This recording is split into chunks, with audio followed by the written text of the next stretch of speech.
Welcome to Weekly Talk.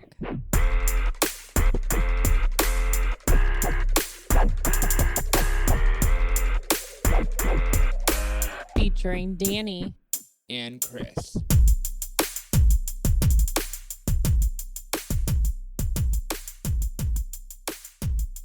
Welcome to Weekly Talk. Man, I don't even know what episode this is, Danny. Do you? No, I really don't. It's been a while. It has been a significant amount of time. Well, I think what it is, let's be real. Coronavirus is, not the fun thing to talk about, and I was just tired of it. Yeah, like every freaking week. Yeah. So we're gonna try to get through this episode without even... Well, we already mentioned it. Well, yeah, we mentioned episode 33. Is it episode 33? Yes. All right, so why is there such an echo in here? Do you hear the echo? No. No? Must just be me. Must be you. We're going to go ahead and pause it real quick and do a little bit of playback, so we will be right back. Now, little did you guys know, we actually disappeared for about 13 hours. No, that's a joke. That's a joke. So if you guys watched the latest reaction video we did, the futuristic one, you'll notice that I bitched significantly about this fucking interference that we're getting. And I can't seem to figure out where it's coming from. So we just got it again, and that's why I had to take a quick pause. But, whatever. It is what it is. I have a funny feeling it has something to do with my headphones. Maybe. I mean, I don't know. I don't hear it right now, but... All right.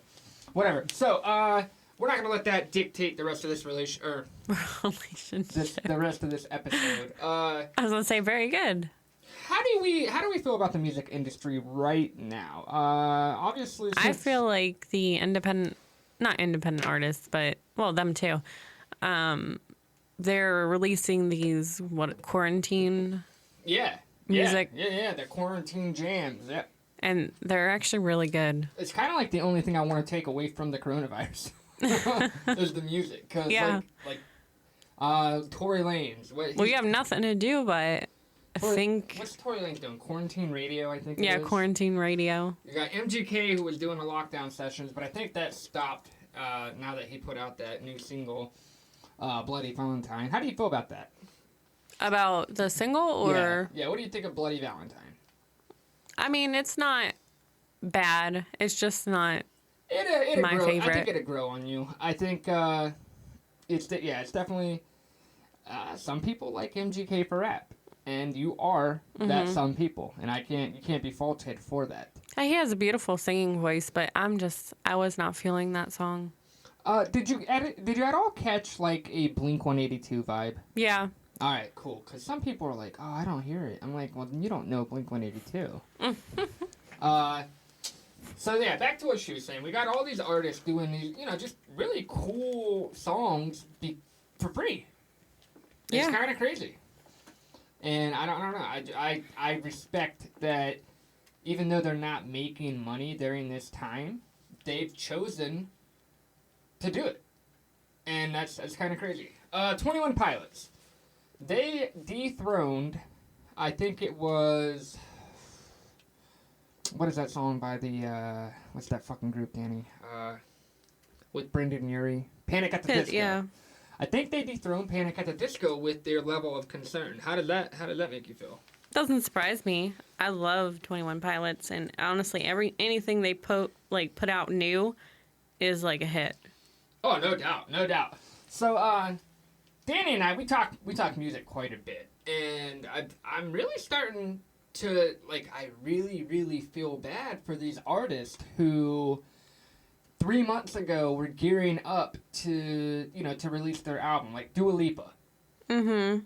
She's got, a pretty decent album, that Future Nostalgia. Yeah. Just horrible timing for release. So... How do you feel about the artist in that position? I mean, I do feel bad for them. I mean, I don't think they're freaking on the streets begging for money. I'm not that bad. They ain't hurting, but just for their music to get heard in known. I mean, it sucks on that aspect. But, I mean, I don't, like, feel bad for them. Thinking that they're going to lose their home, their $1 million homes, and their fancy fucking food. And I don't know. Wow. So I knew this was going to come. I don't like talking about the coronavirus, and I said we weren't going to. But this is going to probably start, you're going to start seeing it in every state. Ohio is now urging employers to report workers who don't return to work because of the fear of COVID-19. So pretty much what they're saying is if you don't come back to work, you're not getting unemployment. Yeah. And I believe that's partially why we were so quick to open up. Obviously, we're losing a lot. It's costing the state and the federal government a lot of money to pay these unemployment benefits. And I think that had serious play in this quick reaction to open these states. How do you feel? About the reporting or the closing the opening? Well, about how unemployment itself is a driving factor in opening. You know what I mean? Well, I get it from both sides. Honestly, I don't want people like opening up the state super early because it's just ridiculous. Like, people have been saying this is a hoax and, oh, it's not as bad as you think. And, well, those are the people that don't see it. Like, they hear about the coronavirus and they don't have to deal with it, so they just downplay it. So I wish that if you don't know what you're talking about, you just keep your mouth shut. But anyways. Oh, yeah, I'm with you. But what we're getting at is you can't keep the whole state locked down forever. No. And I understand, like, the whole peak and everything, but is a peak really a peak if we stay, I'm saying if we stay locked down and everyone's on unemployment, that's a lot of people.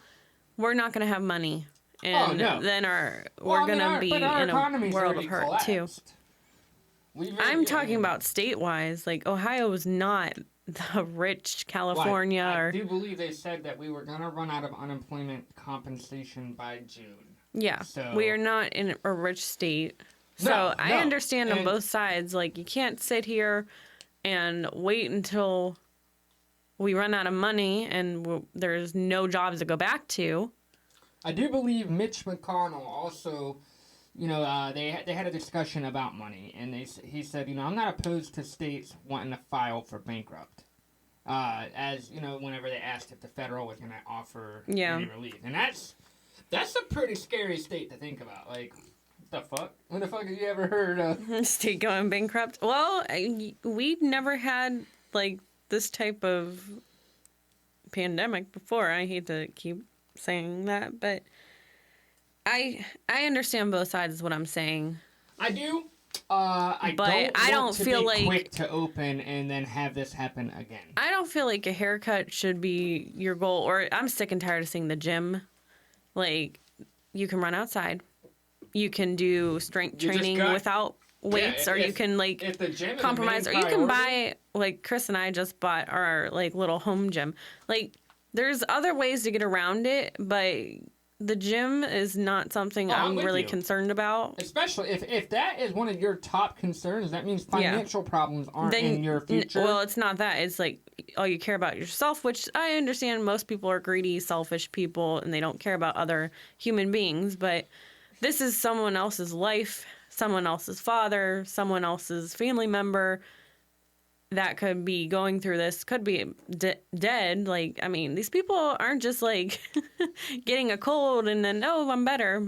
There's people dying from this. All right. So back to, with the whole selfish thing. Motherfucker, walk down the right goddamn aisle when you're in Walmart. It ain't that fucking hard. It ain't. I'm sick and fucking tired of going to these grocery stores. And the grocery stores have taken these precautions for good reason. Danny, this is her first day. Today was the first day she stepped into a grocery store. Because I'm spoiled. Since this pandemic has happened, right? Because my husband does everything. We only went for a Mm-hmm. picture frame. That's all we went to the store for. Which is extra. Complete pandemonium. But I was actually I needed something for my work. Her energy drinks too. But complete pandemonium. And it's just absurd to you look down and you see this arrow that says one way, okay? Mm-hmm. And her and I, we're law-abiding citizens, even if the law is a Walmart, whatever. So we decide that we're gonna go down the one way. Why the fuck do I got some high school girl about to bump into me coming from the opposite direction that says do not enter? I hope you didn't graduate because you clearly can't read signs. Okay. You know what? I mean, it's just, I don't know. It's No, just I annoying, agree. man. What I was more annoyed with is the employees. They're supposed to be like model. Yeah, lead by example. They're going down the aisles the same way other people are doing Well, I the feel wrong like- way. Like, I don't care. It's you guys want us to follow it. Why are you going the opposite direction? I feel like, you know, they kind of gave in. I feel like, because it's not like I told you the very first day that Walmart started doing this, and how I was just annoyed and had one of the customers, you know, kind of chewed out by an employee. If you can't fix it, or if you can't beat them, join them, right?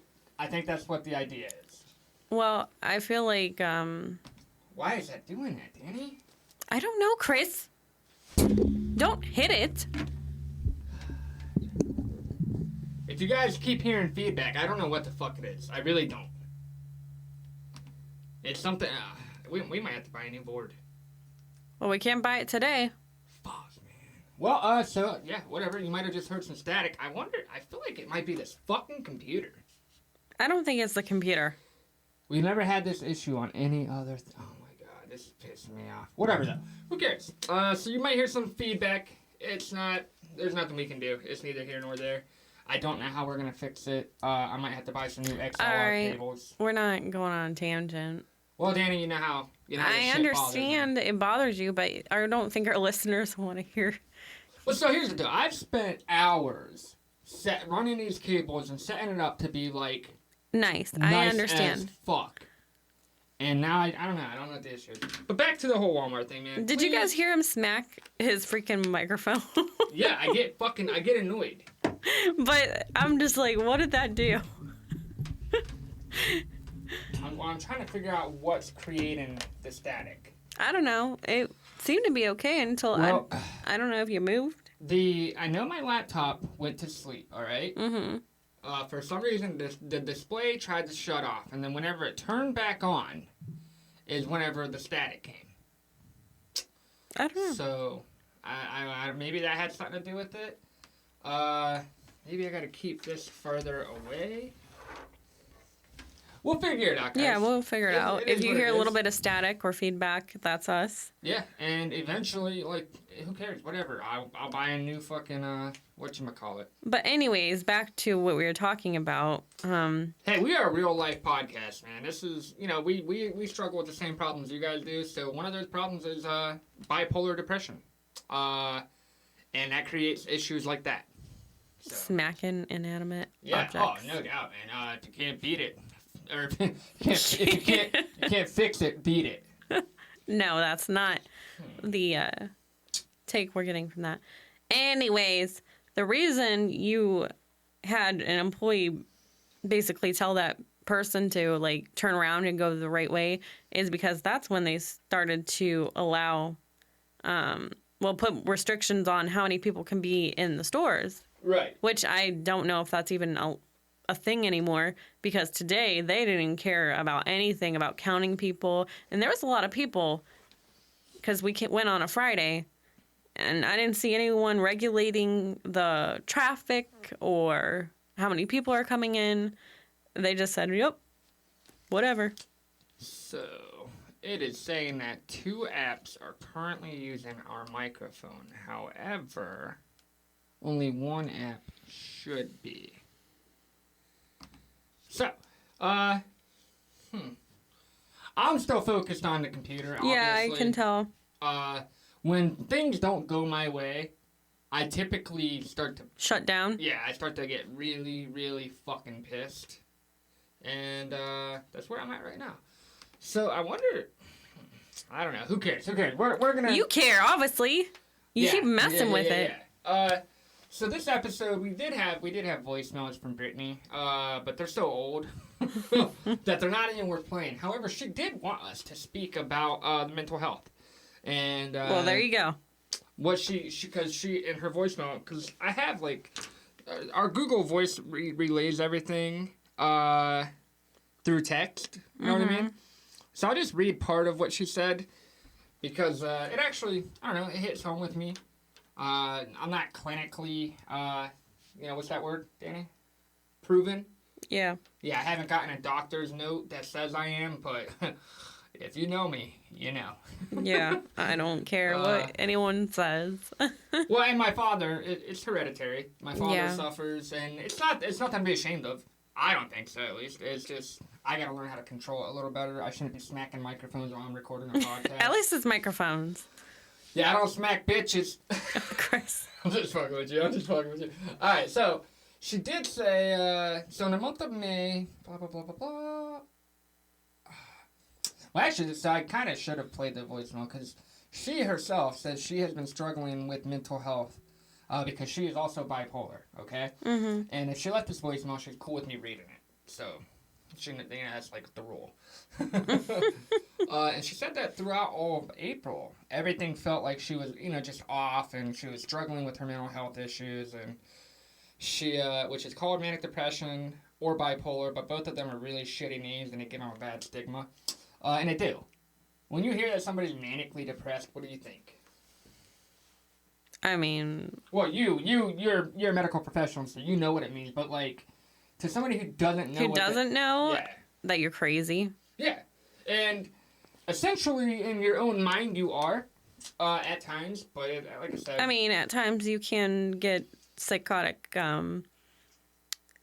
issues, like you might hear things, feel bad about yourself. See, I think my issue is anger, don't... Like, Danny, depressed. Yeah, Danny sees it more than I see it. Like, I live with it, but I don't see it. You know what I mean? And I think that's how it is for a lot of people who struggle. You know what I mean? Like, Danny has to deal with it. I don't have to deal with it. Well, you deal with it. Yeah, I have to deal with the afterthought. As I say, you deal with it in your head. You deal with it. But as it's happening, I don't realize, these outbursts or whatever. You know what I mean? It's just if you're struggling, dude, there are very, very much either outlets or therapy communities. Works. Therapy. It's expensive. Yeah. Therapy is expensive. I advise that you definitely try to find a good support channel. Mm-hmm. Because if you deal with it alone, it's bad. And especially during like times like this, the quarantine. Yeah. And you're locked up into a house and in your head and being stuck at home in your own thoughts, there's no outlet. Mm-hmm. So, I don't know. I think it's something that everybody should acknowledge as a real issue. And if you feel like you are struggling, try to seek the proper guidance. And check out Dave on FX because I feel like they really paint a pretty real image of what it is. Yeah. What about that episode? Did you like that episode? Are you talking about Gata? And Gata actually did come out on Twitter. He had a video and he's like, look, this isn't just a role. He suffers. Mm-hmm. And it's enough to make a grown man tear up. So it's pretty crazy. It was just a crazy episode. Although Dave itself, how did you feel about that? Oh, I love that whole show. I can't believe the last it is over. episode. I'm like, oh, this is not how it's ending. Like when it first started, and Chris, I don't know if he wanted to watch that. With this being our first episode in a significantly long time, Mm-hmm. We're gonna have quite a bit going on. Danny's going to record this part with me, and then at some point tomorrow, I'm going to get a hold of Revilo. Which I'm kind of bummed about. Like, I'm not going to be there, but I have to work this weekend. We were going to do it today, but we got caught up in putting our home gym together. Yeah, which was a little... Like, I gave Chris a 4 out of 5 with being nice. Because... I've told him I don't want to put anything together with you. I don't like working with Chris. I don't know how he works with people at his job, but I'm just like, I cannot work with him. Because every time we do something together, I don't know if you ever watched the two corgis, one's sitting on the couch and one's like sitting on the floor. And all of a sudden, out of nowhere, this one corgi like starts yapping at the other one, and then the other one starts yapping like that. I swear to God, that's us. Every time one little thing goes, we're like, so I hate working with him, and I think he hates working with me because he thinks I know everything, and I do, but I just let him. I let him go. I'm like, no, you figure it out. And then he gets mad because then he can't figure it out, and then he wants me to help him, but then he doesn't want me to help him. So what do you think was the feedback? It was a 4 out of 5. I don't know, Chris. Why are you worrying about that? I don't know. Yeah, so 4 out of 5 is actually really good. Yeah, because we only yelled at each other once, and it's only because we hit our heads together when we were trying to read directions. Yeah. I thought we did a pretty good job doing it. I don't yell at you. I did yell at you when you hit my head, though. I said, didn't ow. yell at you either. Did I? Well, you got defensive when I said, ow. You're like, we can put your head there. So, yeah, I'm trying to, I don't know, man. This new laptop's kind of cool, but it's kind of like, why is the battery not 100% when I've had it plugged in and shut off for 3 days? Maybe because we have all these stuff plugged in. So, yeah, I'm thinking I might end up having to buy us a new audio interface, which you guys don't really care about, but I do. So, Upgrades. Upgrade! Yeah. Which, it's Whoopsie. a good... yeah. Whoopsie! Anybody who fucked with Mortal Kombat. So, yeah, I mean, that's what we got going on. Danny and I are probably gonna, talk your ear off for the next 20 minutes. Then we're gonna hit up Revilo. And if anybody can think back to a time where I had Fat Dolsk. Anybody remember that? I do. Well, they put out their album. Duncan Dolsk actually put out their album. And we're gonna do some follow-up questions. I don't know if that's gonna... that might be its own independent episode. We don't know. But yeah, Revilo, man, I've been fucking with him pretty hard lately. That song Spaceships, man, he snapped on that. Yeah, if you haven't heard that yet, you should go check it out. He snapped on that hard. Because that was my first, actual song, listening. And he brought the fire, so definitely listen. That TZ, she just hit me up on Twitter and said that they have a music video coming out for Hickory Dickory. Danny and I were going to react to that, but we just haven't found a time to do it. So we had to throw our podcast. Honestly, our podcast has been slacking, and we need to get back on it with our reaction videos. Now, how do you feel about the reaction videos? Now that we got you on the spot, what do you think of doing them? I mean, I really do. It just depends. If sometimes I don't want people to look at me, and the last video we did, I didn't care. I was in a blanket. I had my hair up. I had no makeup on. I'm like, I don't care. Let's do this right now. Because I don't want to get dressed and put makeup on and do my hair for a video. I don't care if you guys think of me. I wanted to be in my jammies. But if I could be in my jammies most of the time, and I don't care. But that's just my self-confidence. I don't know. I have to. Well, all right. I enjoy them. The reason we bought a new laptop, let's be real. The laptop that we had before was capable of doing our podcast, but it definitely could not keep up with the videos. Mm-hmm. It kept freezing. Yeah. But I feel like this laptop is too powerful for my motherfucking Tascam audio interface over here. So, anybody out there looking to do their own podcast, a little starter kit, I will sell you mine, and we're going to upgrade. Mm-hmm. But I like them, man. I'm really enjoying these, the reaction video. Honestly, I'm enjoying the feedback. It's really cool that... to have people, reply to us and let us know. Whoever EST1975 on YouTube is, dude, thank you. That is fucking crazy. This dude binged our whole channel. You know how crazy that is? Yeah, that's pretty crazy. We've got hours. We've probably got days of content on there. And this dude watched it all. Big shout out to Sean. He's been like a day one supporter. He's been helping us. He gave us the camera. He's given us the chair. Mm-hmm. Yeah, I appreciate the chair. The fact that people actually have faith in this thing is kind of crazy. Mm-hmm. And when we first started, dude, all I focused on was the numbers. And that was dumb. I'm kind of happy that the numbers don't mean much to me. I wish we could just restart. You know what I mean? Start over fresh. You could restart. What do you mean? you'd always just do a new channel. You want to make a new channel? How would we transfer everything over? What do you mean? We wouldn't? No, just drop it. Oh. Well, I don't know about that. I don't know about that. We'll keep our subscribers, but see, a lot of our subscribers feel like dead subscribers. Mm-hmm. But we're getting a lot of new subscribers that aren't dead. So, in my head, everything prior to the last 2 months doesn't matter. Except for, like, all the people who've, like, rode with us all the way through. Right. Like, you got your Shellys, you got Charmaine, Brittany, obviously. Mm-hmm. How horrible did you feel knowing that she wanted to be involved on these giveaways and we just neglected Well, her? I figured, like, Shelly and Brittany... Well, the reason Charmaine got stuff is because she always gives us feedback, and so does Shelly, but... Well, Charmaine won. Charmaine won that very first Hotel Diablo, and Shelly... But Charmaine, we were talking to her before, were we not? And then somehow, I don't know. What do you mean? Like, she was messing with our podcast before she won. Well, all right, so she I think won. we only had a couple... Yeah, we only had a couple episodes then.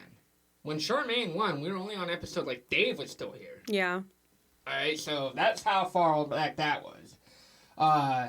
And Shelly's never wanted to win anything, I don't think. Shelly's just as giving as we are, so... Mm-hmm.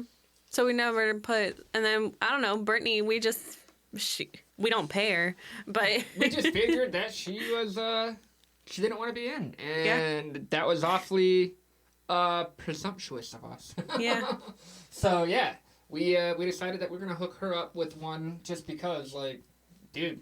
We appreciate you. Fuck yeah, we do. Fuck yeah, we do. But you're going to have to start being more consistent. I'll just fucking As we're you. talking about I'm just consistency. fucking with you. Oh, so, God. What do you think? Should I do the Dunkin' Doors like separately? I think so. I Two think this separate. would just be me, you, and Rev on this one. Mm-hmm. And then Dunkin' Doors will be a different episode. Yeah. And not for the lack of, not liking Dunkin' Donuts or anything like that, but most of you guys don't really know them very much. I prefer you to look into them. And I think it's just out of respect not to have... Rev and Dunkin' Donuts on the same... Yeah. They should have their own, like, time. Yeah. So, see, this is the type of podcast that I always wanted us to be. I wanted you guys to be able to just hear as we think it out. You know what I mean? Mm-hmm. We obviously don't do much editing. No. I used to try, but... I mean, it's... What's the point? There is no point. This is supposed to be just... Just outlet. Yeah. Pretty much. We're not, like, a professional podcast. No. No. And we don't have no sponsors. We're never going to have... We might. Our channel's getting bigger. I'll sponsor us. We are growing, which, well, you already do. I know. I'm like the number-one sponsor here. She has footed every bill. Spare no expense, she said. Okay. I'm like Little Dicky.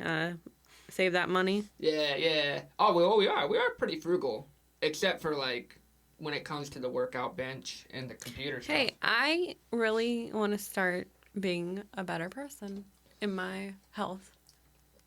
So, fucked Jep, my boy David in Iowa. This dude is actually pretty fucking cool. I don't know if you guys fuck with him or not, but he got a pretty interesting story. I think you guys should holler at him and try to bite his ear off for a little bit because he got a pretty cool story. Danny, you've talked to him a couple of times, and he's just so genuine. You know what I mean? I don't know where that came from. I think he just commented on something or something like that. But yeah, I don't know. So, a little bit back to the music because I was quite shocked that you didn't bring him up. So we're not new to Monsun, but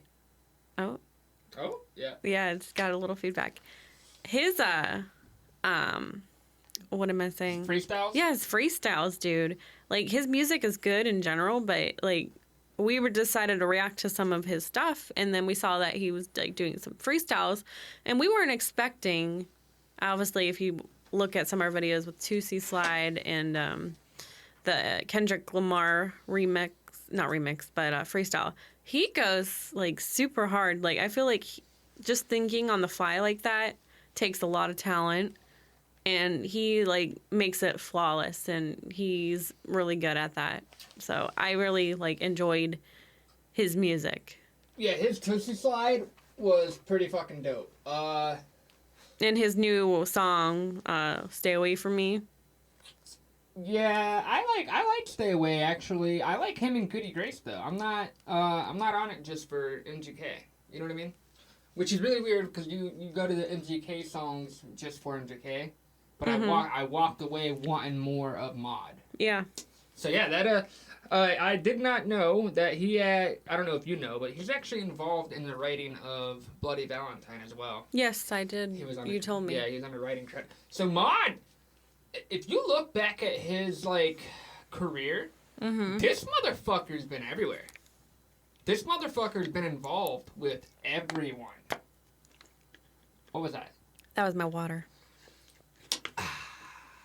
Yeah, no, he even said on that Shada Flow, he said, you want to talk about artists? I brought Nash and G-Eazy on their very first tour, alright? Mm-hmm.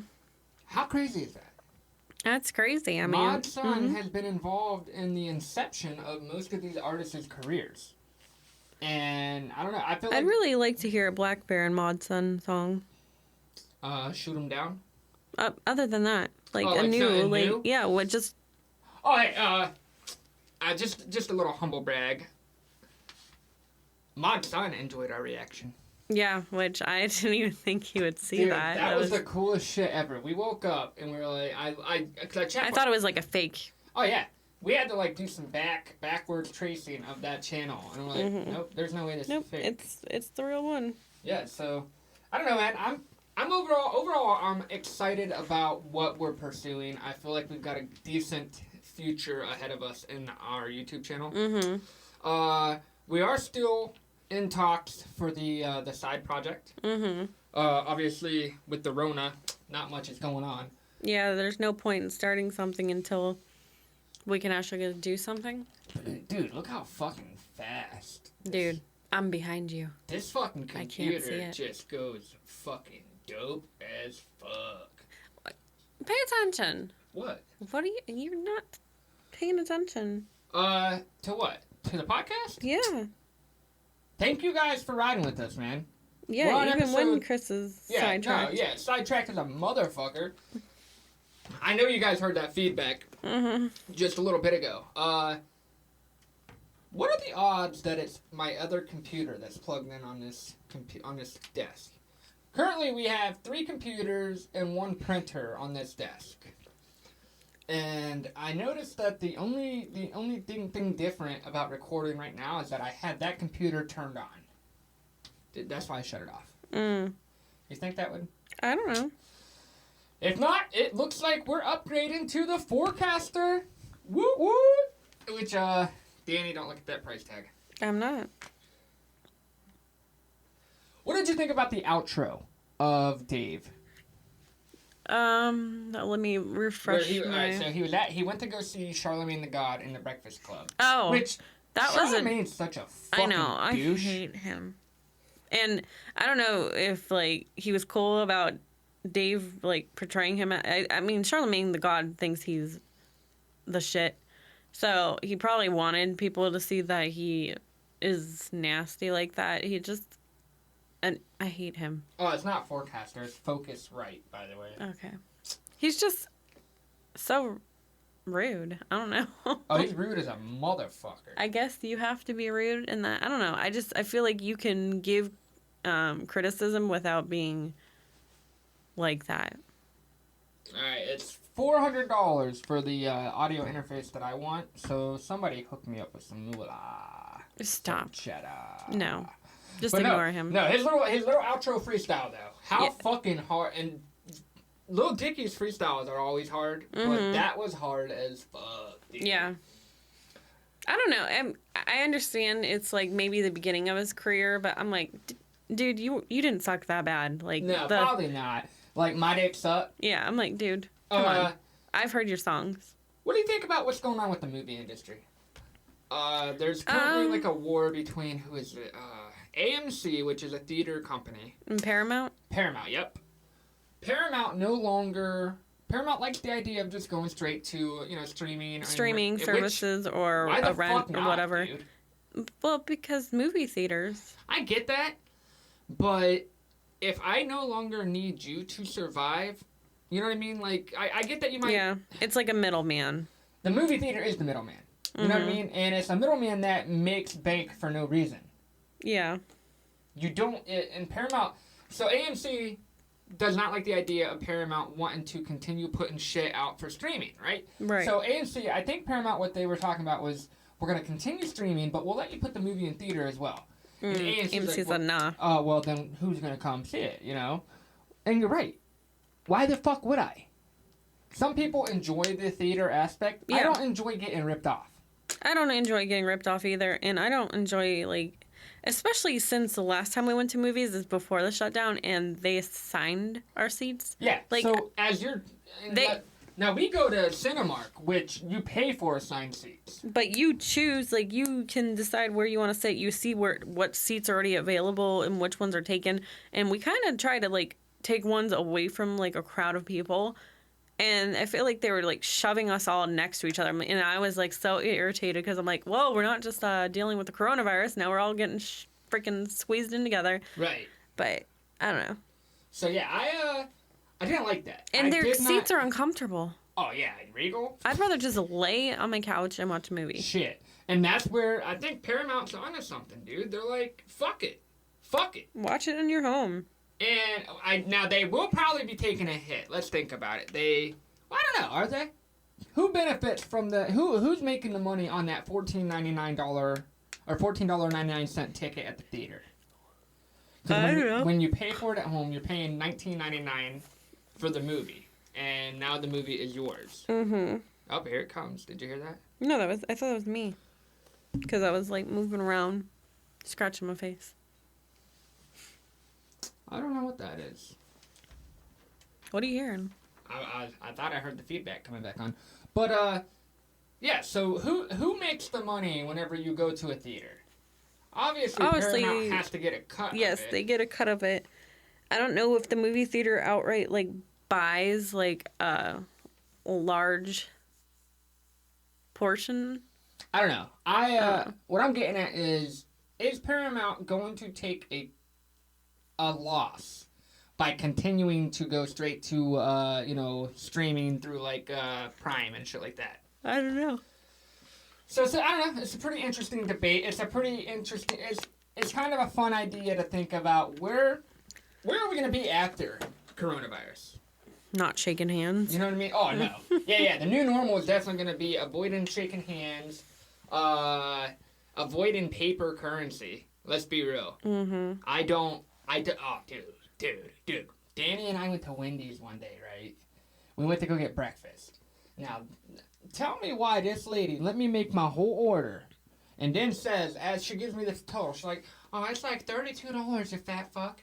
But, no, she didn't say that. She said, I don't know what the price was, but she said, we're only accepting cash at the moment. Now, this is during... Is this the problem? This is during coronavirus. So, A, it's a problem that I don't want to carry cash. I don't want to give you cash. You know what I mean? I don't want... Whatever.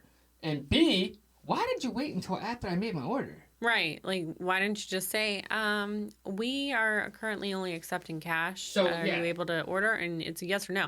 So she waited until we ordered all of our stuff, and then she told us the total, and then she said, oh, we can only accept cash, blah, blah. I'm like, okay, fine, whatever. I was going to give it up. Tell him the fucking kicker. I was going to give it up, and Chris was like, no. I want Wendy's. All right. Well, here's the thing. When Chris we live wants pretty something far from Wendy's. It's not like we just drove 10 minutes down the road. I don't care.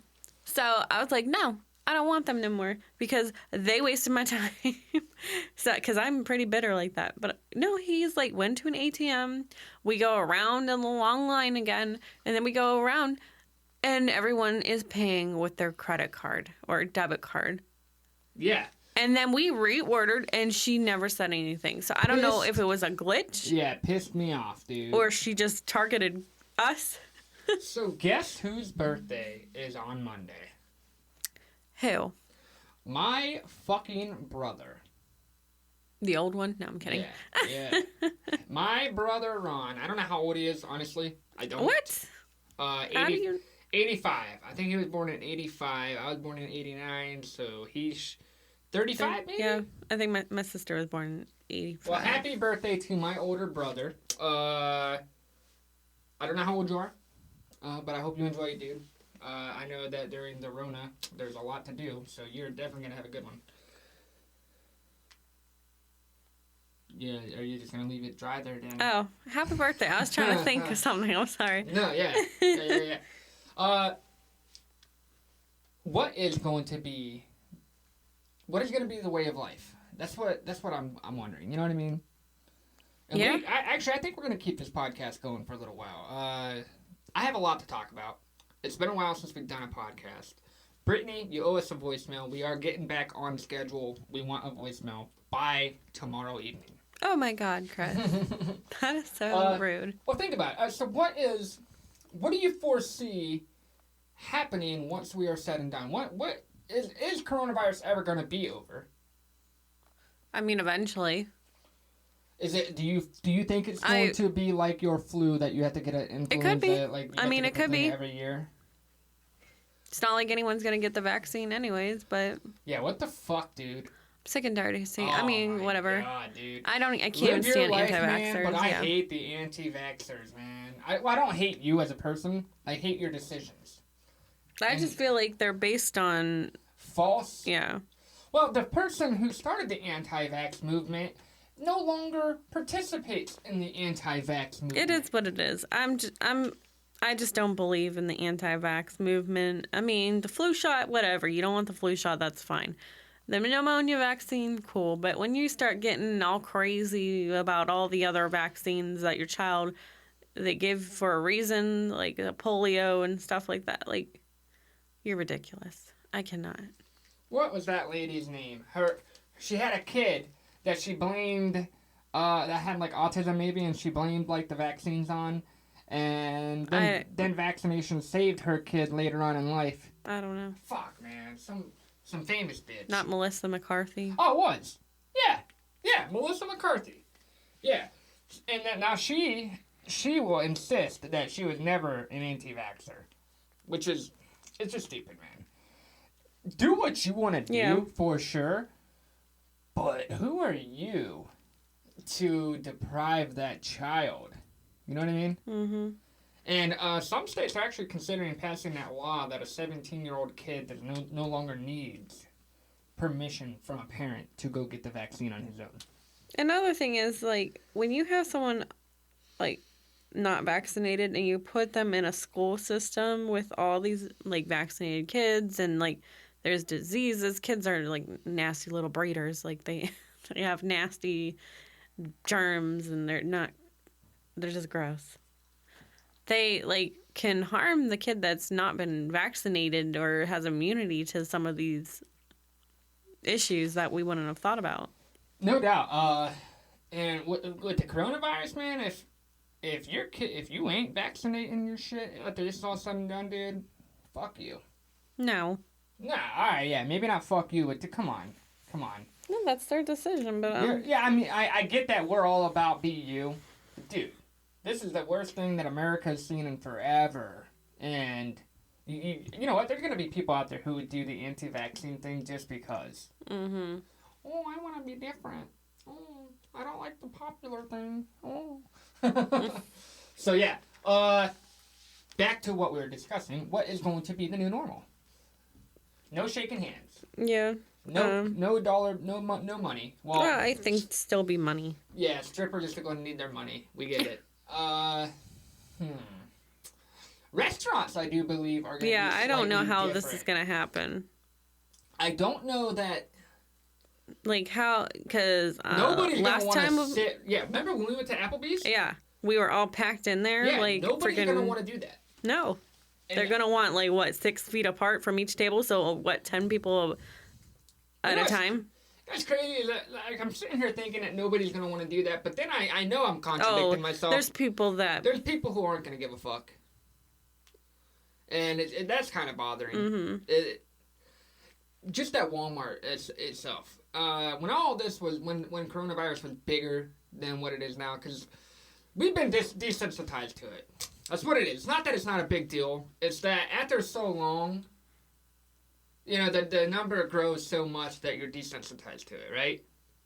So, at the beginning of this, I remember bitching to Danny, like, how upset I was that nobody gave a fuck. Mm-hmm. You know, I'm going out to these fucking...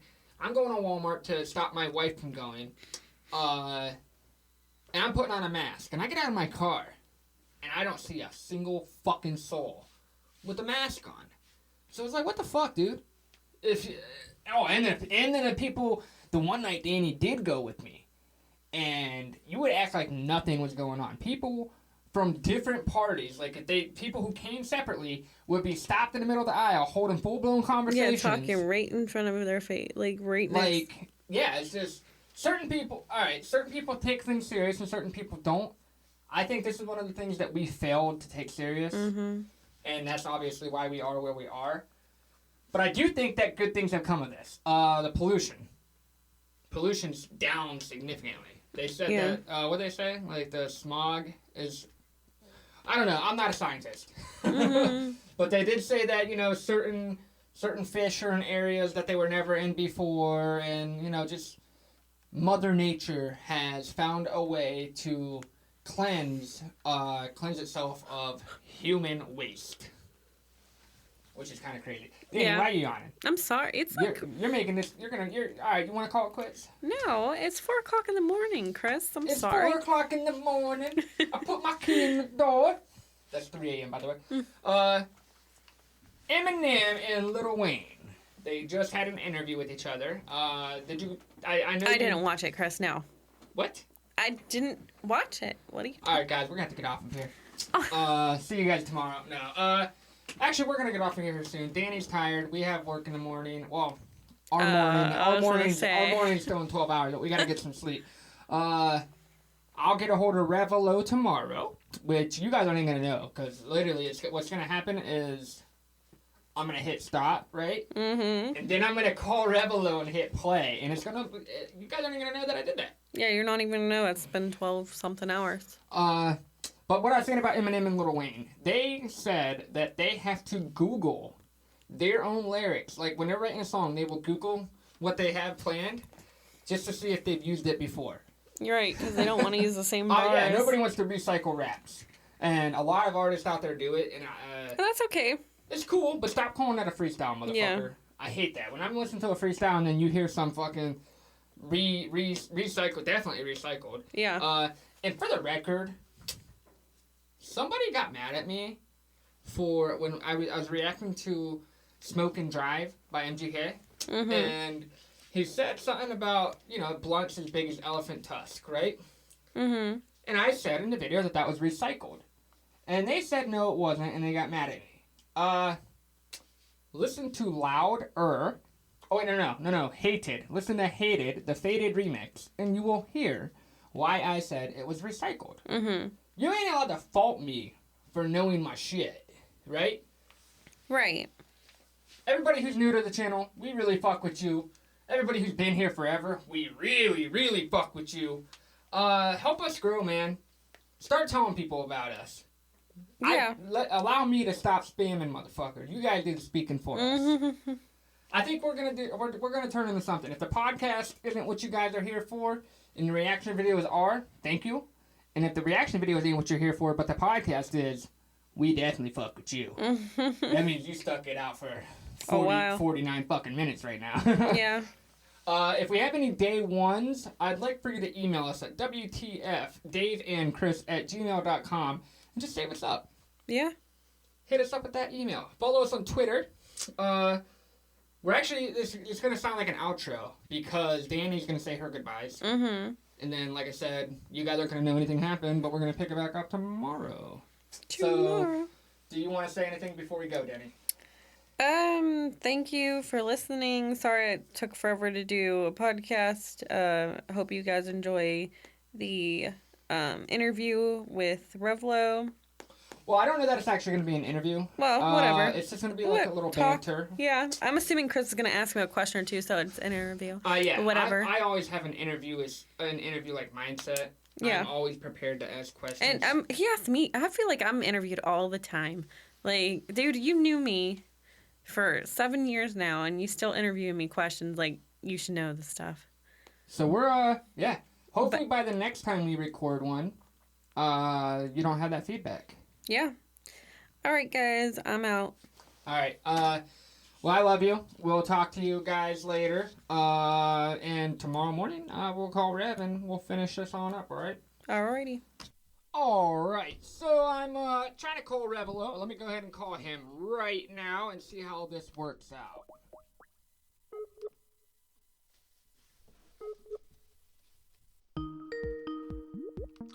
Oh, is he calling me? Hey, man. Yo, can you hear me?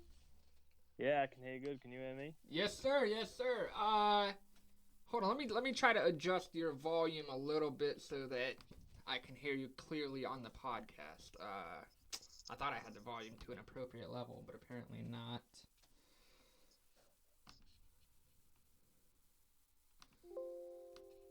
All right, go ahead and talk. Go ahead and say something. How's this? Does that sound good? Oh yeah. So, what's going on, man?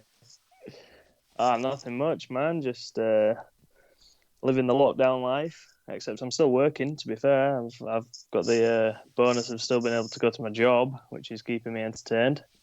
Oh yeah. Yeah. What do you do for a living other than rapping? I work on a farm. A farm. Yeah. What kind of farm? Just crops like stuff that makes bread and stuff like that, like wheat. All right, that's what's up. So what is the life like over there? Over here, our lockdown has just been lifted. I live in Ohio. Everything's just a little different than. It's really not much different than what it was before. You know what I mean? Yeah. What, your lockdown's been lifted now? Like you can go out and stuff. Well, all right. So we weren't actually on a real lockdown. We were on. They call it stay-at-home orders, and what it was that they would advise you to stay at home. You were allowed to do whatever the fuck you want. Damn. So Wow. what is yours like? Yeah. We've just sort of been like it's stay at home unless you really have to go out, and you're allowed one walk or run exercise type thing a day. But there's been talks like in the media that they're going to lift it tomorrow or talk about lifting it. So this weekend the roads have been busy and stuff. Everyone's been like it was VE day yesterday, and everyone's been having parties and stuff. And it's just like a personal opinion. I think it's going to be worse the next time. I think there's going to be a second wave because people aren't listening. I'm with you. Danny and I were talking about it, and it might not be serious to people who don't have like a direct link to somebody, but it's a pretty serious deal, man. 100% is serious, man. Like grandparents and older family members and relatives that have underlying health issues, it's 100% a risk. Like I'm living with my dad right now, and his wife, she has real bad asthma, so we can't go out. Like we're going to work and coming home, we can't go to the shop or anything because if one of us got it, like it could potentially kill us. So it is serious, man. Oh no, yeah, I'm 100% with you. I gotta ask you a question. You went to Australia and got engaged. Yeah. You have not seen your fiance since then, correct? We came back on the 16th or 17th of February, and I was maybe at home a month, and we saw each other throughout that month as normal, and then I have now moved down maybe like 150 miles away to my dad's to work, obviously with the intention of going home on a weekend to see her and family and stuff. And I got down here, and the day after I got down here, they put lockdown on, so I haven't seen her now for 7 weeks tomorrow. How far are you guys from each other? Like, how far does she live from where you stay? I think off the top of my head, it's like 150 miles. Holy crap, man. That's like 2 hours, 20 minutes, I think, driving. Definitely a long-distance relationship. It is right now, man, with the lockdown going on. Yeah, it's crazy. It's very difficult. Congratulations on being engaged. That's pretty fucking cool. That's crazy, man. How long have you been with her? I think now about 3.5 years. It's 4 years in September, so we're Yeah, about you're the gonna three and a have to half year make mark sure now. you know the date before you, because those women, man, they don't forget the dates at all. Oh no, man, it's crazy. But yeah, we're about 3.5 years now. So let me ask you a little bit about your music, all right? Yeah, man. I saw a video where you were on BBC. Yeah. Now, how did that happen? Basically, the BBC do an introducing program, and like the local areas have different BBC radio stations, and you are allowed to upload 2 tracks a month to their radio station. And if they like your track, they play it on air. If they don't like your track, you don't get it played. And if they like you and they keep playing your stuff, then you get to go do like a live session, which I've done the live session now. And I'm not really sure what happens after now. Anything can happen, really, but unfortunately, with festival season cancelled and stuff, I don't know what's going to happen. But they're still really keen, and I had an interview with them last month as well on the phone, and they played my new track Moses. So it's good to have them on board. Really good. How is the local reception? Like, how do your friend like? How's your country taking your music? To be honest, I get a lot more plays in America than I do the UK, but the UK scene is very different to how I rap in a way. I think if I broke my local area, if I broke that audience and got them on board, then I think it'd be a lot better. But to put my music out onto a playlist or something, if I put it on an English playlist, I don't think it'd get as much plays as if I put it on an American playlist. Why do you think that is? I'm not really sure. Like, it's just not stereotypical English rap. Like, well, all right. So what is English rap? Grime. I suppose if you've heard of grime, like you've heard of Stormzy, Skepta, Jamie. Oh, all right. So like let's speak realistically. So Stormzy is like a worldwide UK Stormzy. Superstar. So he's grime, but then it gets deeper than that. Like grime is a hugely it is UK rap. Grime is UK rap. That's where it started in London, and it's now huge in the UK, massive. I have been asked multiple times to do a grime song, but I just don't feel like it's my lane. Like, I wouldn't want to go into someone else's lane, if you get what I mean. Like, yeah, I kind of like you don't know how you're gonna live up to what they do as opposed to what you do. 100%, yeah. I wouldn't want to go into grime and front or like act like I'm something I'm not. And grime is very much a. I respect that. I respect that you don't want to put on a front. It's like a facade, yeah. Yeah, 100%. Why do you rap? What made you? Why are you doing music? Hold on, my microphone's messing up.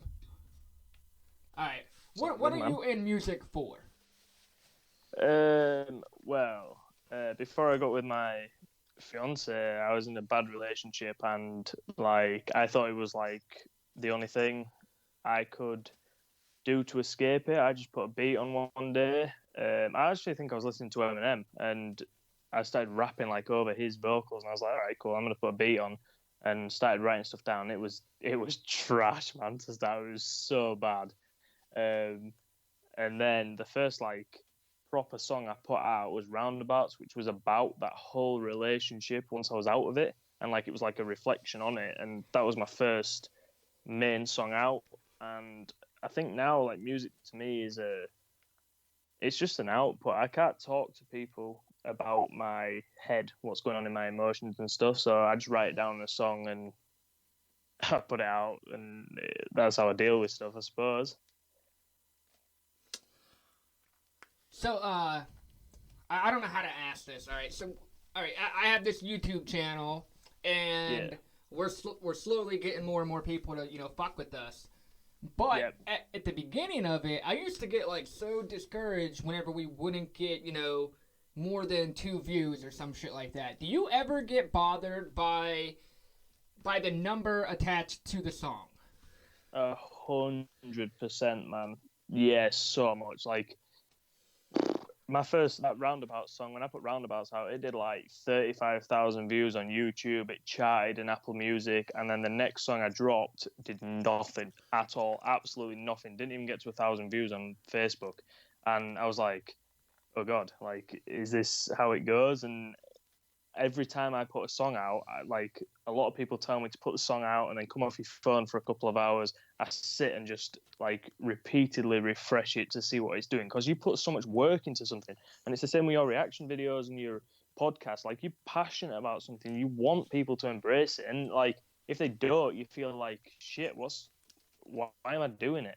Even though it's for you, Yes. like you still feel like you have a sense of entitlement for people to appreciate what you're doing, and when they don't, it sucks, man. It really does. And 100%, yeah, I do look at numbers, and I get upset by it 100%. What is the most successful song you've had? Is it Roundabout? Yeah, in terms of streams, a song I've got called "Why" featuring Tom McDonald. What? That yeah. You'll have to react to that, guys. That happened maybe 2 years ago now. That's my most streamed song. Well, all right, so what do you think of Tom McDonald? I'm not gonna have you, you don't have to put him on blast or nothing like that. But nah. He was really cool. How did you work that out? Say again, sorry. How did you work that out to where you had a track with him? I'd listened to him for quite a while, and he put on Instagram about if anyone needs to contact him for features, to email him. So I just off the bat emailed him, and he replied. I was like, "What you got in mind?" So I sent him a beat, and he was like, "Yeah, cool. I'll write something to it. Do you mind sending me the money?" So I sent him the money. All good. He sent it back. I got the track done. I sent it back to him. He was like, "Yeah, it's sick. When are you going to release it?" Told him, and then nothing else happened. Like, I didn't expect anything else to happen. Like, he killed his verse, and he like said that I killed my verse and everything. But that's my most streamed song. His fans like rinse that song weekly. Did he push it for you? Did he say, "Hey, check out this song I got with Revilo" or anything like that? Nah. Does that bother you when you check it out? I got me and you are cool. I've been talking to you for a couple weeks now. I think you're fucking cool, dude. But yeah, man. I've had, I'm not gonna throw any names out there, but we've had people on the podcast where great interview, but they didn't push it at all. So it was like, what the fuck was the point? You know what I mean? Exactly, yeah, 100%. Like, I'd really appreciate it massively, even if they just put it on his story. And like I say, I'm not putting him on blast or anything. He's a busy guy, and at the end of the day, it's a paycheck to him. But I'm just a tiny little speck on his radar, so I can't be mad at it. But yeah, I get what you mean. Like, if you guys react to my video, I put it on Facebook, Instagram, Twitter. I put it everywhere I can, because I want my friends to get involved with your podcast, because that's what support is. And I want our people to get involved on your music. It's kind of like a tit 100%. For tat. It works both ways, doesn't it? It's exactly right. So, what do you think? Where do you see your career in maybe 2 years? 2 years, damn. In 2 years' time, I'd really like my career to be my full-time job. Yeah. But it's you can't predict it. You can just hope and manifest, can't you? I can't say, oh, in 2 years you can say I'm gonna be this, but everything has to fall into place in between, and I'm working on something at the minute that I really hope does change stuff. Yeah. Well, I know that you've told you. All right, so I don't know if I can't say this, I'll edit it out. But in private messages, you told me that you're working on a project that would definitely make Danny more interested in your music. Is that something Is that something that you could talk about? Yeah, 100%. So, like, during this whole lockdown time, obviously while I've been away from Beth, my fiance, there's been like a roller coaster of emotions from like where we FaceTime, we're happy, then we're arguing because of the pressure of it and stuff. And I've just literally like channeled it all into music. And I've got a little project coming out. This is the first time I've spoke about it online or anything. So this project coming out is called Music for Midnight. And it's all in the works at the minute.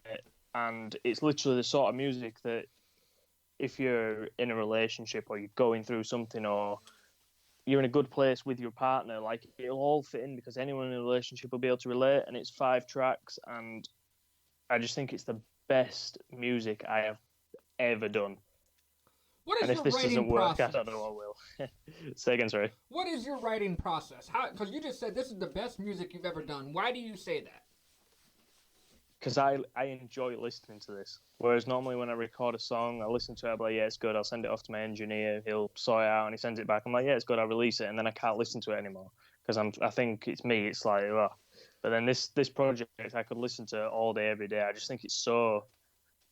Like, it sounds really big headed saying it, but I'm so proud of this body of work I've got now. It's the best stuff I've done. The No beats, the shit. music, the melodies, the choruses, everything.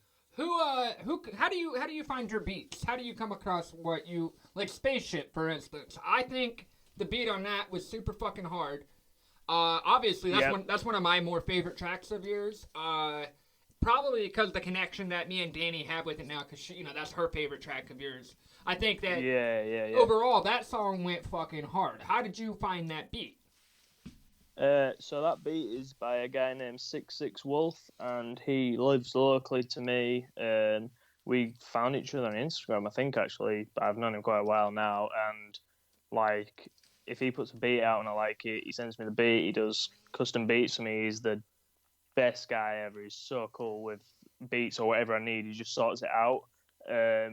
Spaceship was one he sent me a pack actually, and that's the only one I've wrote to so far in the pack. I sent him it, and it went mad between us. And but I think Spaceship's special. I think it's my first like upbeat, flowy bars song for a while, especially after my last EP dropped when that was really emotional. This is like the first.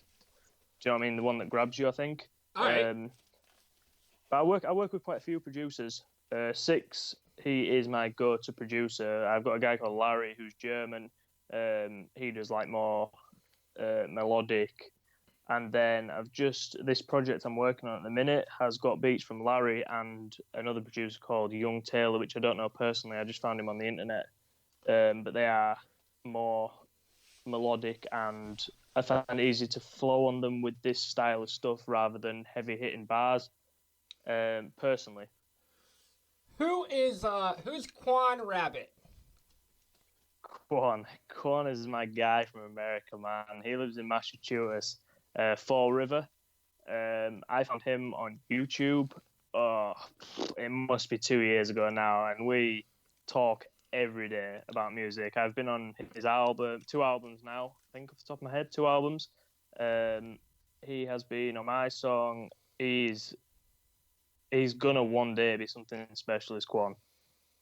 No shit. See, I like when people have faith in one another. Like you just said, he's your dude.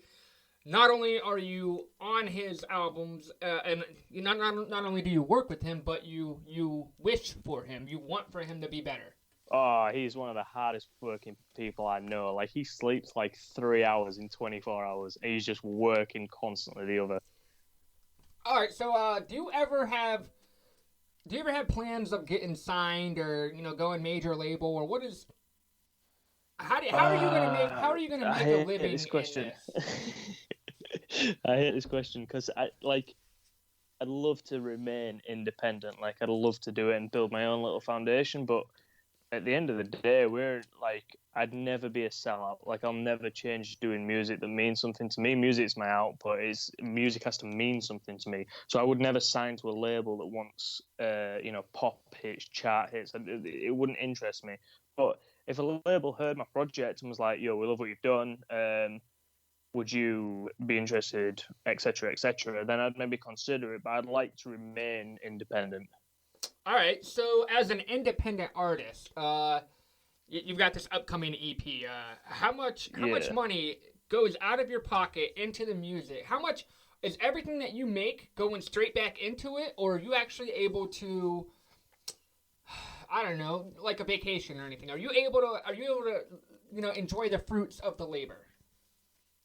Not with music now. No, like everything I put into music, I don't earn 20% back. Like, I put so much into music and earn nothing back. Oh, I hear you, dude. I hear you. Like this podcast shit. Like I said, like we were talking about the views. I pay for everything. I'm with you. Everything is paid 100%. for. The giveaways we pay for, not So Sponsorships, advertising, everything has to come out of our pocket. There's nobody else funding that. It's coming out of you, and if you're not getting anything from it, it's such a difficult It's a labor industry, of love, innit? man. It's a passion.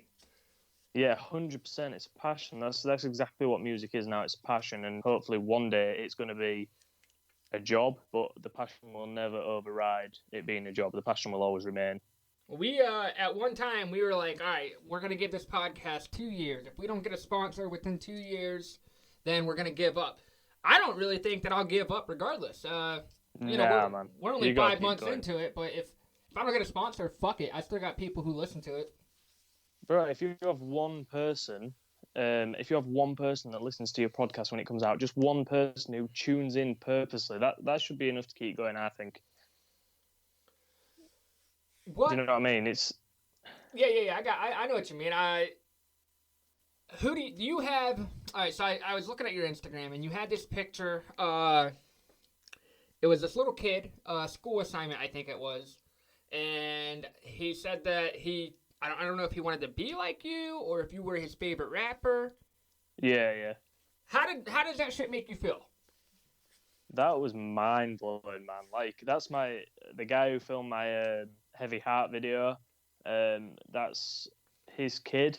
So his kid was doing his homework and he had to answer a question of who he'd like to meet and why. And he said me because he likes rapping along to my songs and he wants to sing with me.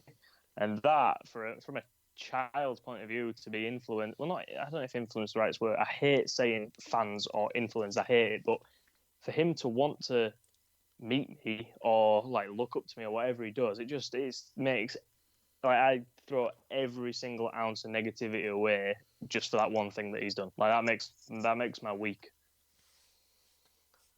How many fans do you actually know? You know what I mean? Anyone who shares my music or comments or likes my music, I will interact with and follow, add back, whatever it takes. Oh, yeah. I've seen you interact hardcore, dude.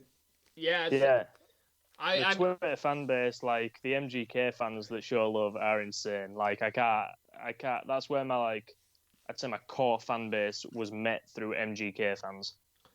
I discovered you through a guy named Rob. Rob is the guy. His Twitter handle is "My Face Is Your Seat." Yeah.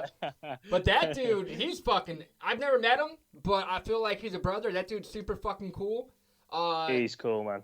But he turned me on to your music because it was just one day he was talking about trying to get an autographed CD from you, and I like autographs, so I was like, you know what, I want one too. Yep. And then I just started fucking with your music, and sure as shit, you sent me an autograph. I was like, what the fuck? Yeah, dude. And here we are. Do you cuss a lot in your music? I got asked this by Quan actually the other day. He asked me why I don't. I used to when I first started. I used to say "fuck, motherfucker." I used to throw all that out. Because I've noticed that I don't really hear. I don't think I hear you swear at all. No. All right. So apparently, I just dropped my man Rev. What happened was poor internet connection. So let's try this again. Man, I don't know what the fuck happened. I can hear you now. That's good. No, my internet, I don't know. Somehow my internet got disconnected. I thought it was on your end, but whatever. Let's pick up where we left off. Yeah, so back to the whole no swearing thing. What? Is that just a personal choice? You don't feel like you need to swear to get your point across, or what's going on there? Yeah, I feel that's the way it is. My Eminem remix, I swore in that, I think, off the top of my head. But this project I'm releasing hasn't got one swear word in. I sort of think the whole time, like say, for example, that kid who wants to meet me, like, if he's listening to it, I don't want him to hear the swear words. Like, my little cousin as well, he loves my music. He listens to it all the time. Like, I say I don't do it for anyone else, but I want my music to appeal to everyone. But I also like finding words that where a swear word would fit. I like crafting a word around it that doesn't swear, if that makes sense. Yeah, no, I like. What do you? I mean, to be generic, like crap instead of shit. Is that what you mean, or? Yeah. Like I can't think of an example off the top of my head. Like I can't think of one off the top of my head, but like, especially with getting this BBC radio play stuff, they don't want swear words and stuff, and I think a song appeals a lot more without swear words. However, like, I don't know, something like, look at Eminem, how much he swears and he still gets radio play, but Yeah, but his radio play is edited, so 100%, yeah. I just like working around it. It's nothing, there's nothing behind it, no religion or anything. Instead of having to edit a song, you don't have to. What you get is what you get. I like that. Yeah, 100%, man. So I know that you like Eminem. I know that you're a fan of Eminem. Where do you stand? And you had to have noticed this coming up. Where do you stand on the MGK Eminem beef?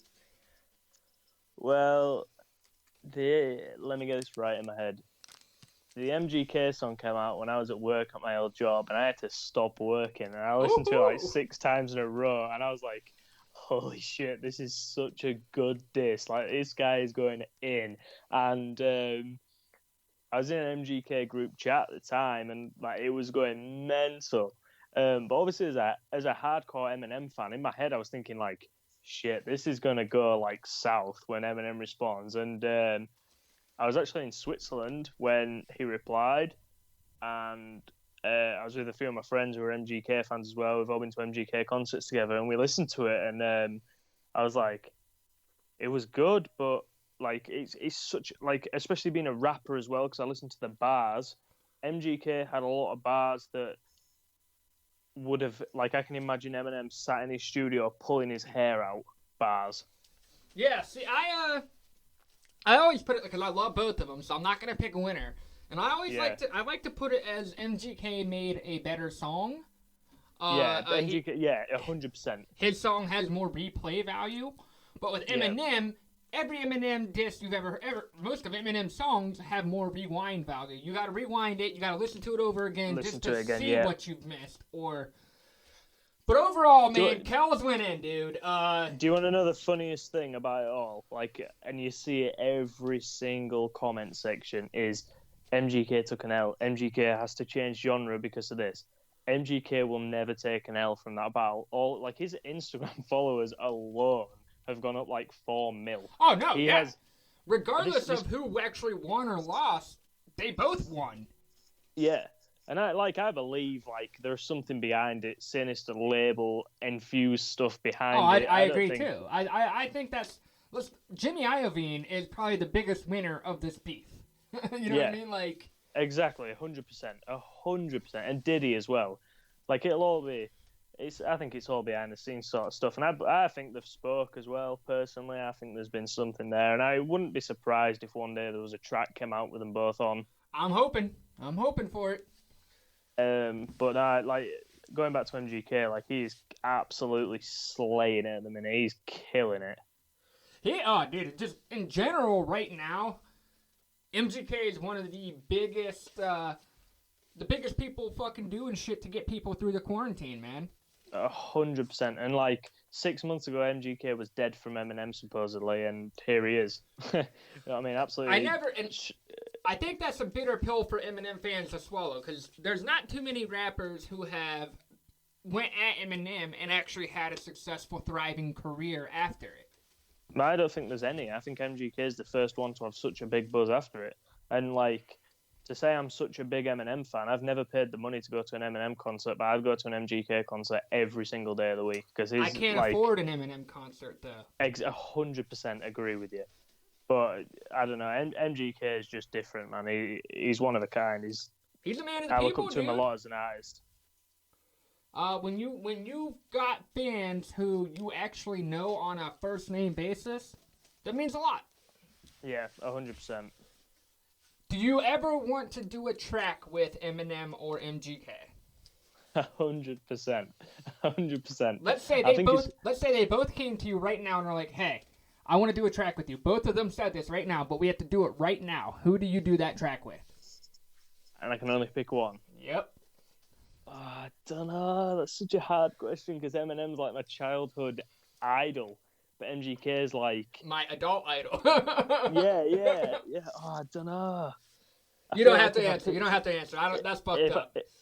I don't know. I think I'd honestly pick MGK for the diversity of what he's going through now. I think we'd make something ridiculously unique. I'll say this: I don't think I didn't want a pop punk album. I did not like that idea, but nope. Hearing Bloody Valentine kind of changed my mind a little bit. It took me back like 10 years. Yes, dude. Yeah, for the most part, I was like, "Oh shit!" I didn't really care for that "Why Are You Here" song. Yeah. But Bloody Valentine kind of is like it redeemed it. You know what I mean? Yeah. I think his covers and like everything he's done throughout quarantine to build up to this has been just leveled up every time. Like that Rihanna cover. Like when I saw the FaceTime of Marilyn Manson saying to him Rihanna, I was like, oh no, like how's this gonna go? Like I didn't doubt him, but it's Rihanna. Right. Oh no, I've never heard the original heard the song and I was like, but I like the cover. Yeah, I've never heard the original, but just Rihanna's name thrown into the mix, you're like, oh, okay. And then I heard the song and I was like, wow. I did see that there were people who said Rihanna actually, liked that song. So she commented on his Instagram, didn't she? That's saying, pretty impressive. There, I don't know. I don't fuck with Instagram a whole lot, so I don't know what that whole world is about. But that's pretty impressive. Yeah, she put something like "you killed it" and then tagged Marilyn Manson and said thanks for suggesting the remix I didn't know I needed. Oh, so no if shit. Rihanna's commenting that, then Yeah, man, I see big things happening for Kells in the future, but especially after this, I think his tour is going to be ridiculous. I got a question as far as your musical career. Do you think moving to the U.S. is anything that you would ever do? Moving to the US, I'm not sure, but I would definitely like to own a property there. I 110% want to come visit one day. Because, check it out. You've done a song with Tom McDonald, right? Yeah? Yeah. He stays here in L.A. Yeah, true. Why don't you just grab a pad in L.A. and then come get big like everybody else? It's maybe worth looking into for sure. I mean, I think it'd be easier in LA than where I am now. Do you think that what do you want out of the music? Do you want the money or the fame? Do either of those matter to you? No, not necessarily. I want people to relate and I want people to realize they're not going through stuff on their own. I'd love to be able to buy my mum a house. That stereotypical thing. I'd love to be able to do that. I don't give a fuck, dude. I'm with you, man. I'd love to be able to do that and, do you know what I mean, take my grandma on holiday and things like that. That's all just going to come with part of it if it ever blooms into something. But I think the rap game is, I think it's down to luck. So I don't live thinking, I want the money, I want the fame. I live thinking I want people to relate and whatever comes of it comes. Now, what does your fiance think about obviously you've got a very potential future. It's not like... It's not like nobody knows you. You're talking to somebody from Ohio and you live in the UK. You know what I mean? Yeah, that's crazy, man. So, what does your fiance think of? Because she's not just marrying you. She's marrying the possibility of giving up privacy and shit like that. Yeah, 100%. And she keeps me grounded, like within an inch of my life. Like she says she supports me through and through anything, but she always says like if you make it, not when. And that to me makes me, like, in my head it's when, but when she says if, I always think like she's right. Like she says it to keep me grounded because I don't want to your expectations are so high, you need that grounding. 100%. And she supports. I send all my music to her before I release it, and like obviously this whole EP is around us, so I've been sending her songs and stuff, and she listens and tells me her feedback, and like she's brutally honest. So she doesn't like something, she tells me, and I need it, and I don't take it the right way first. I always get like offended, but that's the art of a perfectionist. Like, it's how it goes. But she's super dope with support. And Now, how do you feel to know that right now, one of your biggest videos on YouTube is your 6-week round trip? You have 227 people who were interested in a 10-minute video of you walking around Australia. But nobody watches the rap. That made me laugh. Oh, no, your raps. I feel like I don't go to YouTube for your raps unless I'm reacting to it. I go to Spotify. Yeah, true. YouTube's not my biggest platform. I feel like a lot of it was friends of ours that have been waiting to see the footage, but then 210 views is quite a lot of people. So I'm kind of curious about, like, how many people locally do you know are listening to your music the moment you drop it? See, it's such a difficult question, and I've got a song about it.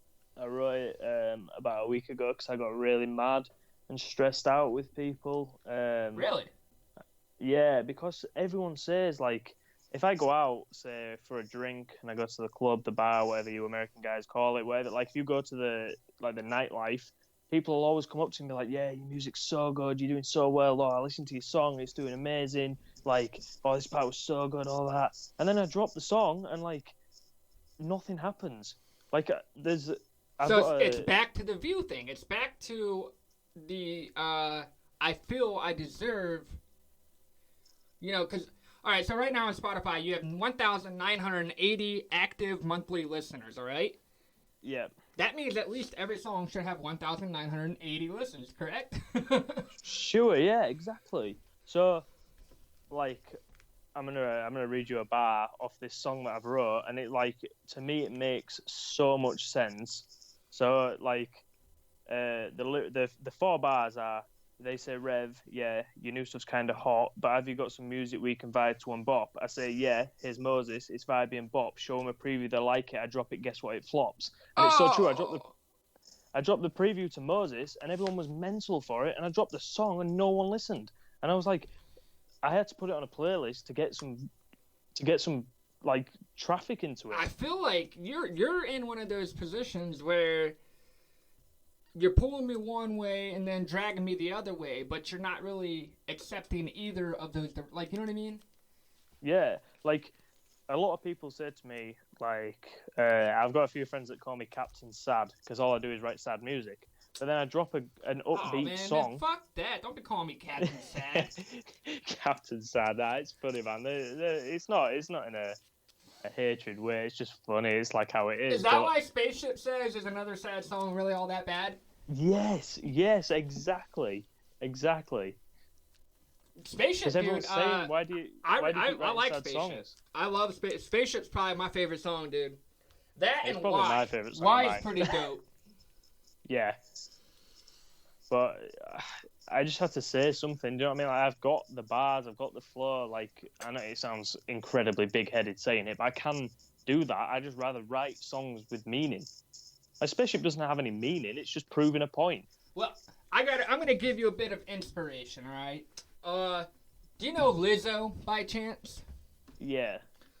You know. She's big in the UK. Did you know she did not gain popularity until 3 years after the songs that everybody knows this past summer were released? Really? Yes.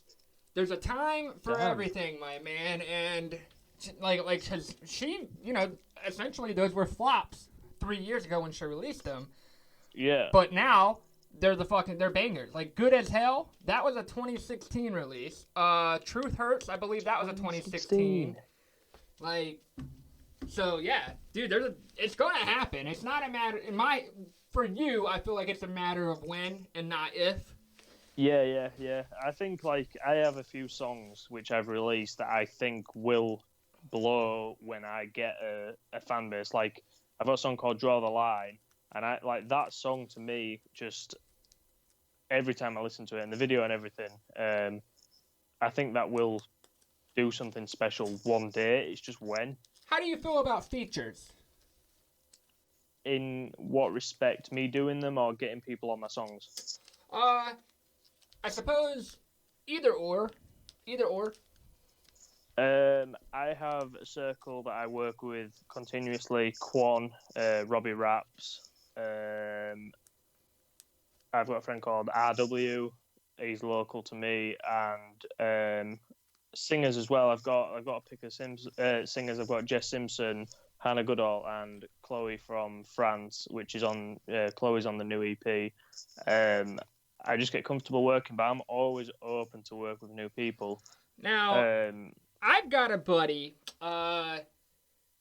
He does more R&B type music. Yeah. And I've been pitching the idea to Danny about how you and him would sound great together. So this is where man. I'm going to send you his information, and I'm going to send him your information, because I really think that you two could pull something off. Yeah, does he like sing? Yeah, he's a really good singer. I'd be down for that, man. I love collaborating. Like, if the chemistry's there, you can't make a bad song. That's the way I see it. And just like you, man, he's young. He's trying to make a name for himself.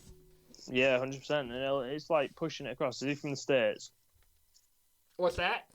Is he from the States? Yeah.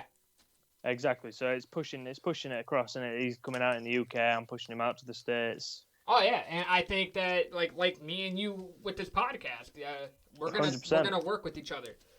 Yeah. 100%. Honestly, a lot of people are very interested in the idea of you doing a podcast with us. So we're about to see how many people are actually interested in listening to it. yeah, for sure. I know, it'd be interesting to see. What do you think of always against traffic. Interviews and shit? Is it something that you're into? I like doing interviews. I just feel like I'm not very good at them. I say a lot, which I just did then. But the BBC one I did last month, like, it's hard. Like, I've done 2 BBC ones now, and BBC is like our main radio. Oh yeah, so I know. I feel so much pressure. All right, let's move away from the music. Let's talk about like real life and shit. All right. Sure. Do you have a favorite television show? Ooh, I feel like I want to say Friends. Really? Yeah, I used to watch it all the time. I don't watch a lot of TV, surprisingly. The biggest thing I've watched recently is Power. Oh, all right, with 50 Cent? Yeah. There is on Netflix here in the U.S. Because I know Netflix is different by region, but here in the U.S. there used to be a British show called Can't Pay, We'll Take It Away. Can't Pay, We'll Take It Away. Is it bailiffs? Yes. Yeah. Now, what is that like? All right, so here in America, like, there is nobody coming to actually take your shit away over owing debt. Yeah. Is that something that actually happens over there? I think I'm not sure. I don't want to speak out of pocket, but I think if someone has, like, say someone gets a loan that's like from a different company to, say, a bank, and there's like clauses in there that say if they can't pay, they are entitled to property or ain't that crazy? Items. Say again, sorry. That's crazy, man. Yeah. Like they go to your door and they'll be like, oh well, you owe us £1,000, and there's £1,000 TV, so we'll just take the TV. Or your car's worth £1,000, we'll just take your car. Yeah.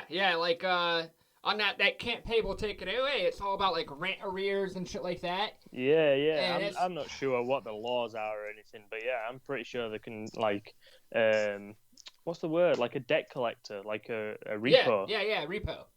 Yeah. Do you have a driver's license? Yeah, I do have a driver's license, yeah. Are you any good at driving? Like, would you say that you could come to one of our busiest cities and, perform pretty well? Well, you guys drive on the wrong side of the road, but I'd give it my best shot. I don't know if it's us or if it's you guys. No, I think I'd be okay. I think I'd be all right. Have you ever driven you drove in Australia, didn't you? Yeah, but Australia's the same as us, right-hand side. Oh. Right-hand side steering wheel. Bunch of freaking weird. No, I'm just... Well, I mean, they do say that America always has to try to be different. That's why we don't have the metric system. Yeah. Yeah, everything's different in America, especially with like measuring and stuff. Have you ever been to America? No, it's on my list. I've been close. I've What? been to Cuba, but I haven't been to America. You haven't been to the place that gives you the most listens out of all your songs? No, I haven't. No yet. It's very high on my list. How long have you actually been, pursuing an active career in music? 3 years. I So think Roundabouts came out 3 years ago in the September just gone, and that was my first like proper step into it. now you said Roundabouts actually charted. Yeah. What is that like? How does that happen? How do you know? Did you have a manager that hit you up and like, hey dude, you just fucking, you know what I mean? Like, No, we just like kept refreshing it and telling people to buy it, and it went crazy in like the first 24 hours. And I think it got to like 64 in the worldwide iTunes rap charts. no shit. Yeah, I think it was off the top of my head. I think it was 64. It might be around there, but I'll have a picture on Instagram. So right now on Spotify, it says that your most popular song. Well, they base it on the top 5, and it's obviously it's not all time. It's like within recent times as well. But Y actually has 15,000 active listens. How do you feel about that? Y gets a lot of listens like weekly, and I haven't promoted that in months. So Tom's fans are obviously finding that because it's always in the States. How do you promote music? This it's a difficult one. Like paid advertisements, sponsorships, playlists, getting reactors on YouTube. Like my goal is to get No Life Shack to react. If No Life Shack reacts to me, then that's me done with music. Oh yeah. But it's difficult. It's like I was just talking to Quan the other day about it, actually. Like, how do you come off not degrading for yourself? You basically got to beg people to listen. All right, in a way. I know all about that, man. I'll get on Twitter and I'll go to the hashtag. If you search for hashtags, you can see what people. Yeah. So I'll search for hashtag podcast recommendations, and I will just spam the fuck out of everybody. Yep, it's how you've got to do it. YouTube, Instagram, everything. You've just got to do it you've got to seem not like spam, but it is spam because you're trying to get. Eventually, one of those people is going to listen, and then hopefully Exactly. they tell one of their friends, and it's just getting your name out there initially is always going to be the hardest thing. You need one person with the right other people listening, just to share your music, and that's it. Shelly, on Twitter, Shelly was actually like a godsend for us at one time because Shelly's a godsend to people. Yeah. She's amazing. If she tweets one thing about you, you're gonna see a significant increase, but the next week you're back down. Yeah, 100%. But I have gained quite a few followers from Shelly listening, and she does listen a lot to my music, and she has promoted it a lot, and I 100% love her to bits. She's amazing. We have not pursued like paid promotion or anything like that. I don't even care honestly anymore. I used to love to watch the views and shit, but now, man, I'm just like, fuck it. Like you said earlier, if you have one person, that's enough. Exactly. If you could say anything to everybody listening right now about anything, like COVID-19 or your music or what would you want people to walk away from this conversation with? Oh, that's a big question. I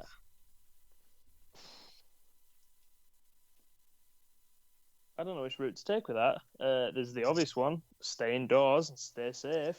Yeah. Follow the guidelines.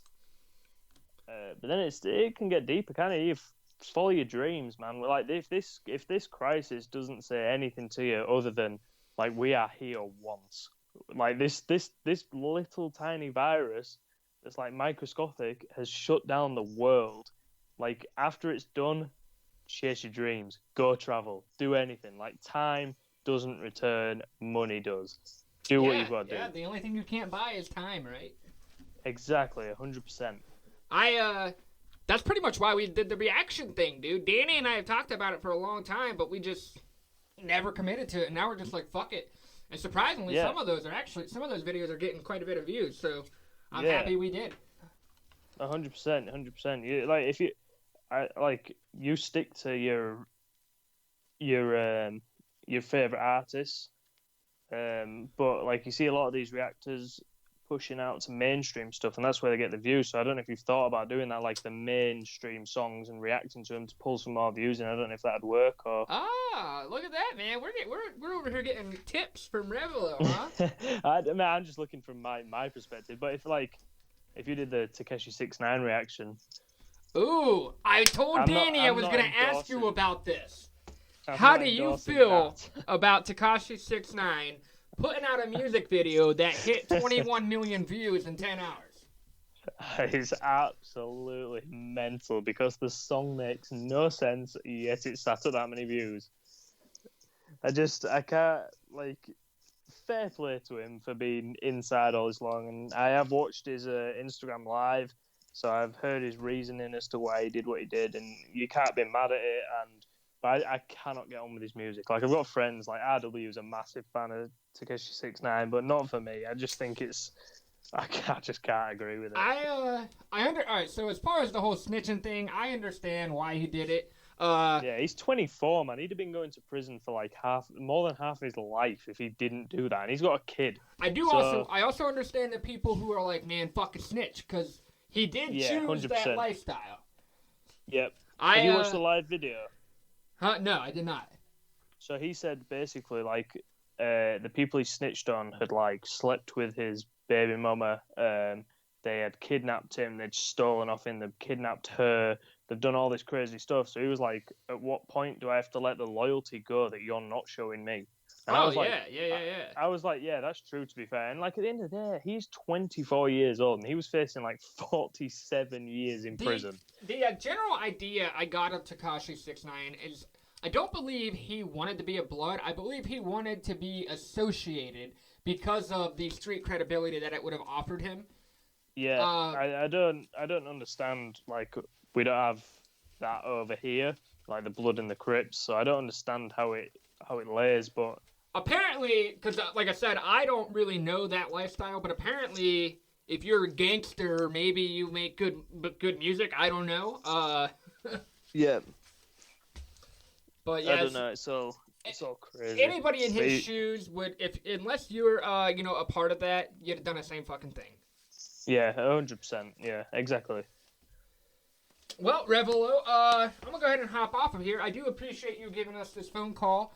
No, I appreciate it. I believe we're pretty much almost an hour long of a phone call, which Danny did want to be here. She's a little disappointed that she had to work, and we got tied up in stupid shit yesterday. But huge respect to Danny doing her job. Huge respect. Oh, she'll appreciate hearing that. Yeah, she's pretty stoked that anybody even acknowledges that. Yeah, huge respect, man. Huge. Yeah, man, you're more than welcome to come back onto this podcast anytime you want, my dude. Anytime you want me on, just tell me and I'll be there. I enjoy talking about the music and stuff. It's great. Yeah, what do you want people to know about your upcoming project, and what can we expect before we hop off here? Just listen to it. That's all I ask. Just listen to it, and it'll go from there. I hope that's what it does. All right, man. Well, hopefully this podcast is uploaded later on tonight. And like I said, man, it was real talking to you. I enjoyed it. Yeah, for sure, man. You too. I appreciate it. You have a good one. You too, man. See you later. Bye. Later. Peace. Bye. Oh, I accidentally hung up on him too soon. As you could tell, he was saying peace, bye. Revilo is a pretty cool fucking dude. I'm pretty excited that we did that, and I couldn't be happier to know that he was cool with just coming on and bullshitting. That's it, guys. That is the end of our podcast. Oh, did you hear that? Did you hear that? That is the end of our podcast. Oh, hold on. Revilo is typing. Didn't mean to call back. My bad. Thanks again, dude. Yeah, man, that's it. As you guys can hear, the music is coming in. That means we got to go.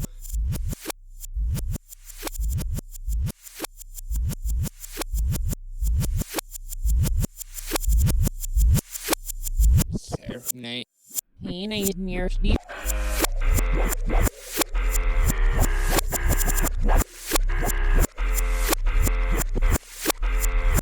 Ah, still,